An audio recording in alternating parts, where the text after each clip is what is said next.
She was a peasant girl with no sword, no army, just a voice in her head and a fire in her heart. At 17, she would speak to kings, command soldiers, and defy the most powerful empire in Europe. Her name was Joan, and her destiny was written in flame. The witch hunts were not merely episodes of superstition. They were acts of systemic violence, driven by fear, power, and control. Tens of thousands, mostly women, were tortured and executed not because they were witches, but because they were vulnerable. Today, their names are mostly lost. Their stories survive only in court records and dusty archives. Yet behind every confession was a woman, a healer, a mother, a widow, a girl, forced to wear the mask of evil. Her cries were real, even if the crimes were not. To remember them is not just to revisit the past, it is to understand how fear targets the outsider, how systems bend truth into obedience, how easily justice can become a weapon. Modern society no longer burns witches, but the old suspicions remain against the outspoken, the independent, the different. The lessons of the hunts are not finished. We remember not to dwell in darkness, but to guard the light, to say their names where history did not, to honor their lives where silence once ruled. The fire has died, but the story remains. They were men of God, draped in robes, holding scripture in one hand and judgment in the other. The inquisitors did not arrive in silence. They came with authority, fear, and the weight of divine mission. Their task was clear, to root out heresy, and by the late Middle Ages, that included witchcraft. Initially created to combat religious dissent like the Cathars or Waldensians, the Inquisition evolved into a powerful arm of church discipline. While not every inquisitor pursued witches, those who did wielded terrifying influence. Men like Heinrich Kramer, author of the Malleus Maleficarum, used theology as a weapon, transforming courts into instruments of spiritual warfare. They followed strict procedures: accusations, imprisonment, interrogation, often under torture, and final sentencing. But within those steps was little mercy. The inquisitor believed he was saving souls, both his own and the accused, through punishment. Inquisitors documented their findings meticulously, leaving behind manuals and testimonies that fueled future hunts. They were not madmen, but believers, and in their belief lay the danger. They didn't see themselves as persecutors, they saw themselves as protectors, cleansing the world of evil, one broken body at a time.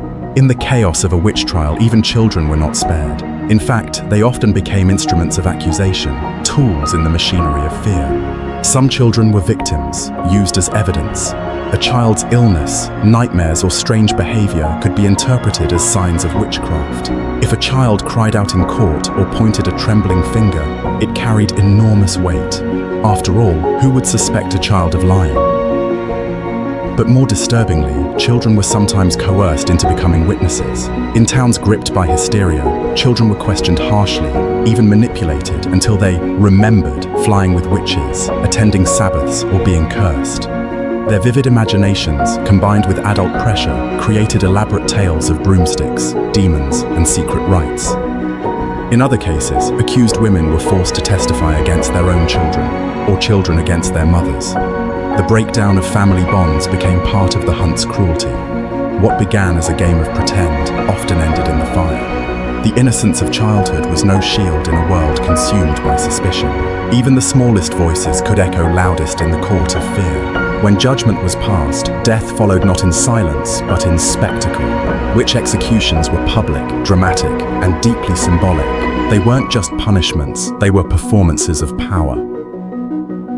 Burning was the most iconic method, though not always the most common. It was reserved for crimes considered especially heretical, witchcraft among them. A pyre was built in the town square. The accused, already broken by interrogation and shame, was tied to a post. Crowds gathered, not out of cruelty alone, but out of fear, curiosity, and a desire for reassurance. Watching a witch burn affirmed the order of the world.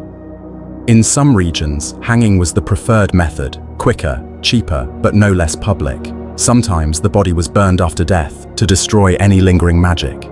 In rare cases, water trials were used. Throw the accused into a river or pond. If she floated, she was guilty. If she sank, she was innocent, though likely dead. Execution was not the end of a woman's story. It was the erasure of her presence and the warning to others. The fire didn't just consume her flesh, it silenced her memory. Beneath the flames and sermons, witch hunts were often fueled by something more practical: land, inheritance, and survival. Accusations didn't always come from belief in magic, they sometimes came from greed. In many towns and villages, widows held small plots of land, lived alone, or had modest savings. With no husband or male heir to protect their claims, they became easy targets. Once accused and executed, their property could be seized by neighbors, townspeople, or the church. The law, conveniently, allowed confiscation of a witch's possessions. In other cases, competition sparked suspicion. An herbalist whose cures outshined the local physicians might be accused of sorcery. A woman whose goats produced more milk could be accused of stealing fertility. Old feuds were settled in courtrooms masked as moral crusades. Accusing a witch also served as a form of self-protection. In some panicked communities, naming someone else meant distancing yourself from suspicion. It was survival by betrayal.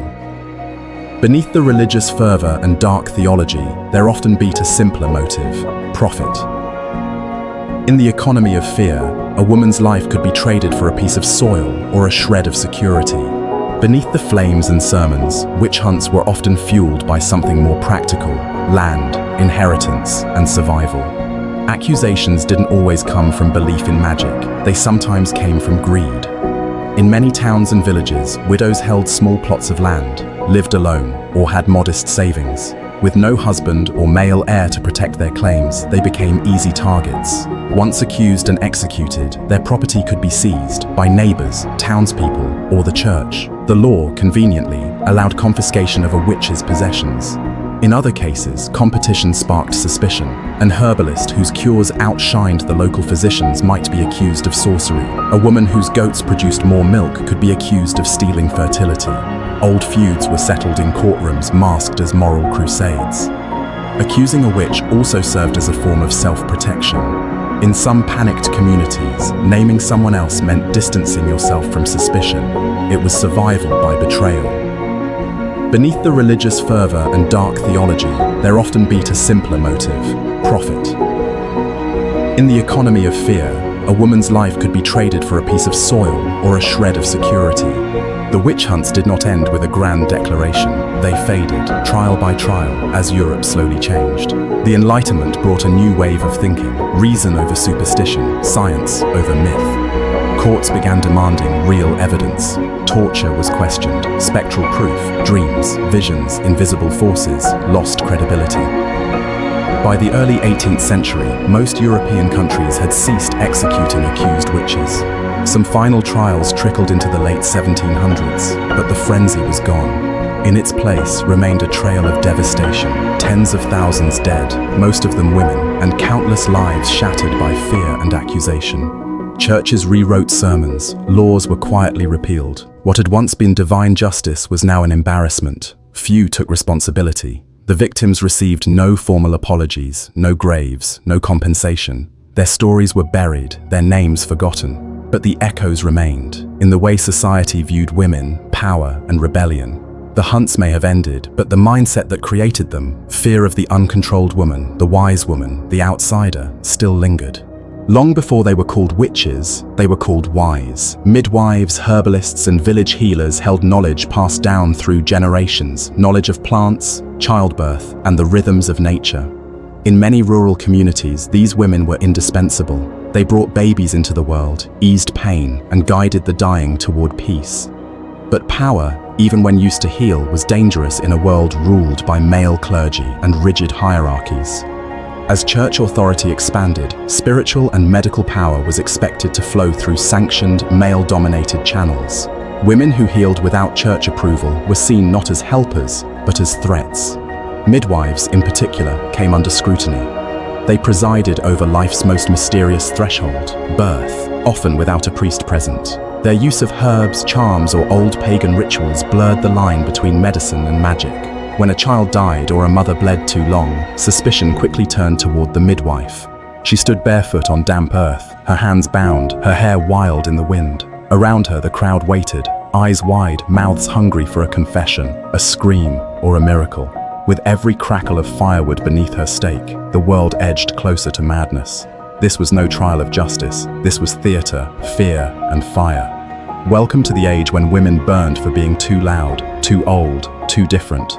Witch hunts did not remain isolated. They spread like fire across borders, villages, and nations, fueled by rumor, fear, and the illusion of justice. One town's execution became another's warning. One woman's scream became the echo in another's dream. The printing press, newly born in the late 15th century, played a dark role. Pamphlets and sensationalist stories circulated tales of witches and their evils. They warned of conspiracies, demonic pacts, and secret Sabbaths. These texts didn't just inform, they inflamed. Ordinary people began to see signs of witchcraft in every misfortune: spoiled crops, infant deaths, sudden storms. Authorities responded with increasing severity. Local trials turned into regional purges. Judges and clergy who once doubted the existence of witches now led the charge, desperate to prove their zeal.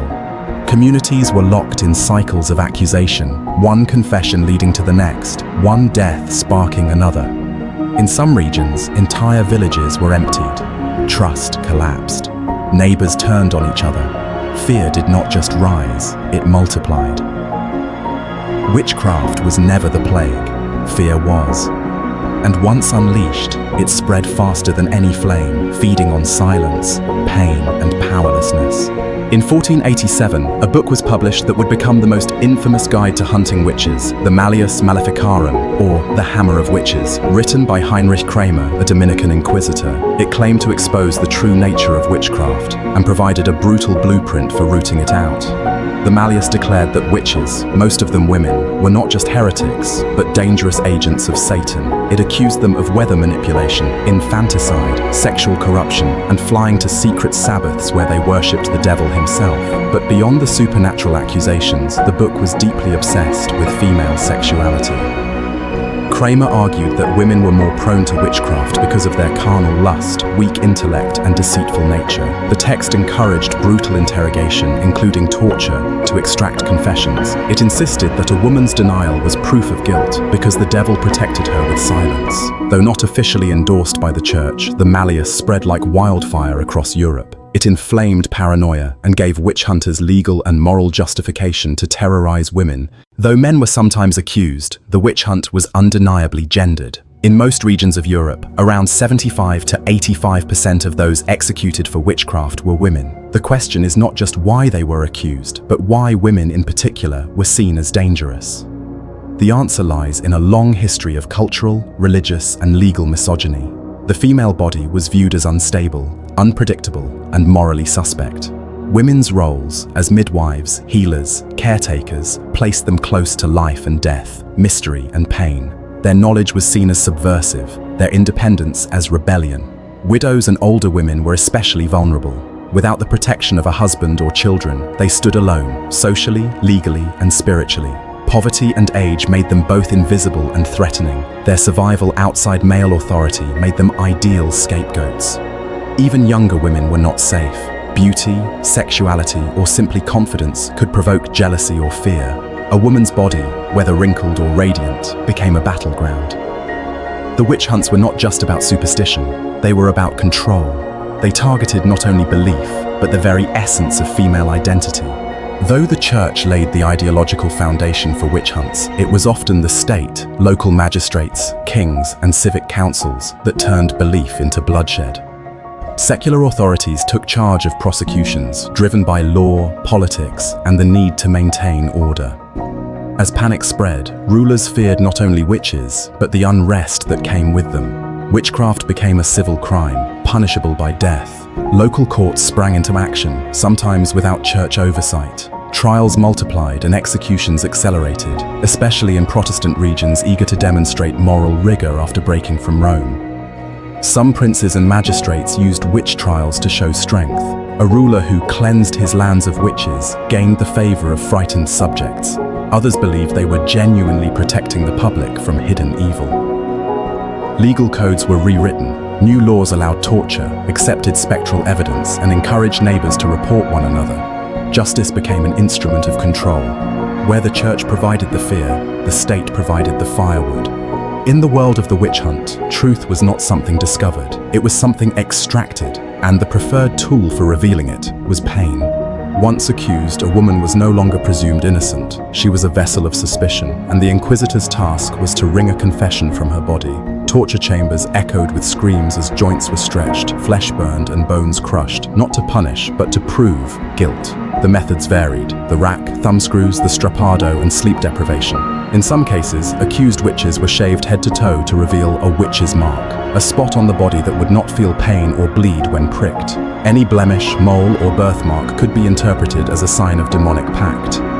Under such agony, many women confessed to crimes they had never imagined, let alone committed, flying through the night, killing infants, marrying the devil. Some even named others, spreading the terror like a contagion. By the late 17th century, the tide began to turn. After centuries of fire and fear, cracks appeared in the foundations of the witch hunts. Some judges, scholars, and theologians started to ask dangerous questions. What if the confessions were false? What if the accused were innocent? Doubt crept in slowly. A few trials collapsed under scrutiny when judges noticed inconsistencies or the accused recanted under less coercion.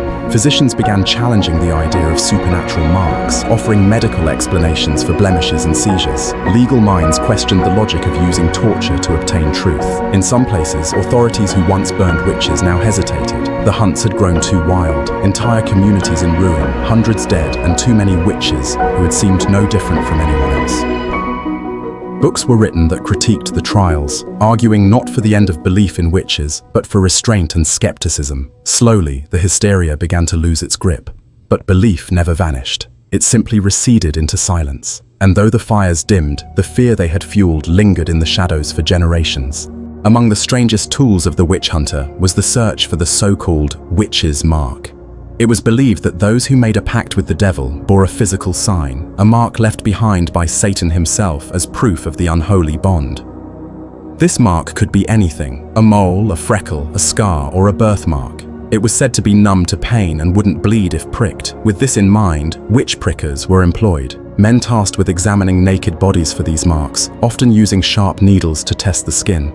The examinations were invasive, humiliating, and often violent. Women were stripped in public, sometimes shaved completely, and subjected to hours of prodding. If nothing unusual was found, something was often invented. A skin blemish could become a death sentence. These so-called marks offered false proof in trials where evidence was scarce. In reality, they were little more than an excuse, a way to confirm guilt already assumed. The search for the witch's mark wasn't about finding truth. It was about branding fear onto the body and turning flesh into accusation.